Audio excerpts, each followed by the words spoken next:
मोडून टाकली बा. तेवढी गडी सरळ करून द्या. शत्रू, अरे तुझं आता लग्न झालंय, बायको आहे तुला, तिला सांग ना मालिश करून द्यायला, ती करून देईल. शेवटी ती पण सूर्यासकडून तर शिकलीये. बायको लईच कला आहे तुझ्यात. बघू दे तरी तुला काय काय येते. ए रताळे, चल हो बाजूला. बायको ये लवकर. शत्रू, बायको आहे ती तुझी, अरे जरा प्रेमाने सांग तिला. आणि एवढ्या सगळ्यांसमोर ती का तुझी मालिश करून देणार आहे का? लाजत असेल ना ती. तुम्ही दोघं एक काम करा, तुम्ही तुमच्या खोलीत जा. हा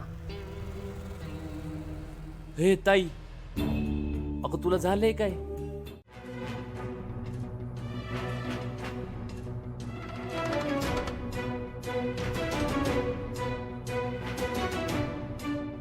तेजू, काय झालं? वहिनी, ते मला भीती वाटते. भीती वाटते? कसली? तुला कसं सांगू, माझा नवरा राक्षस आहे, त्याच्या समोरही जायला नको वाटतं. तेजू, काही अडचण आहे का? नाही, ते मी मालिश केली नाही ना आधी कधी, म्हणून. अगं मग त्यात काय झालं? अशा छोट्या छोट्या गोष्टीच तर नवरा बायकोला जवळ आणतात ना. आपलं नातं यानेच तर घट्ट होतं. जा बघू.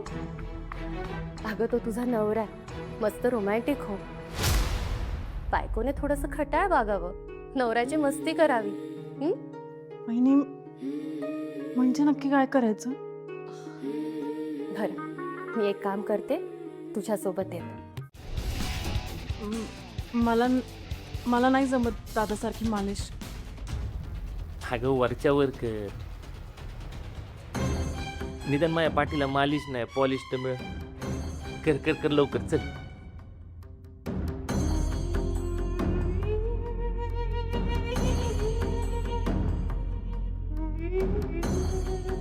एक नंबर.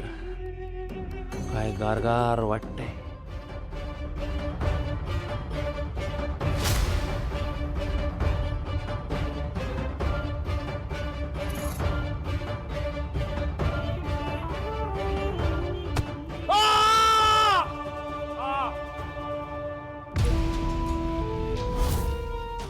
अरे बापरे, तेजू अगं एवढ्या जोरात, त्याला त्रास होत असेल ना?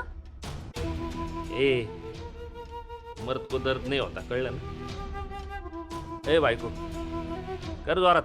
अरे त्याशिवाय हाडं कशी मोकळी होणार?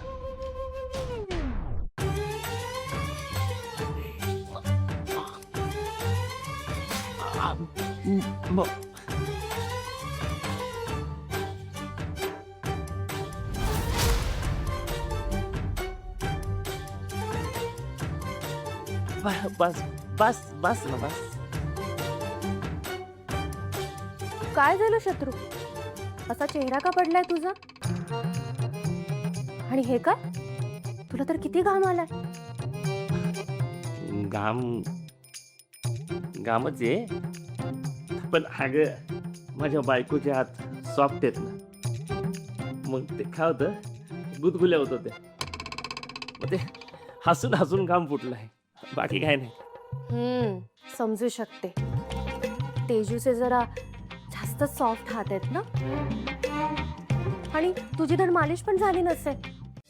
ठेवा ठेवा. असू द्या असू द्या असू द्या. छत्री काका, हा?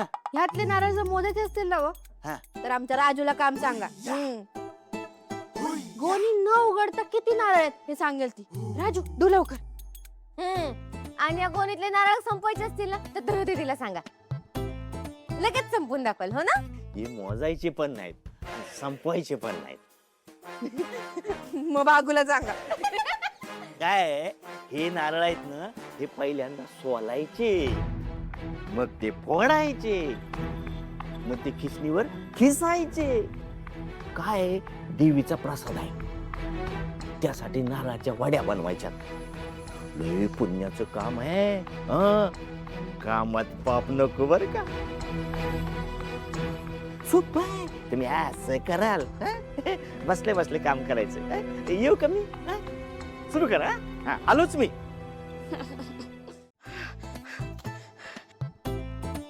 ह्याच्यापेक्षा ना इंग्रजीचा एखादा पेपर सोडवायला दिला असता तर चाललं असतं, पण हे नारळ सोडणं नको. धनु दीदी तुझी ताकद तरी आहे. माझं काय मी तर दिवसभर एवढं काम करत असते पण एवढं घाम येत नाही. पण नारळानं चांगलाच घामटा काढलाय. बघ की डॅडी गोड बोलून ना आपल्याकडून काम करून घेतात. आपल्याला ना नेहमी ते परकार लोकांसारखे वागवतात. बरं का?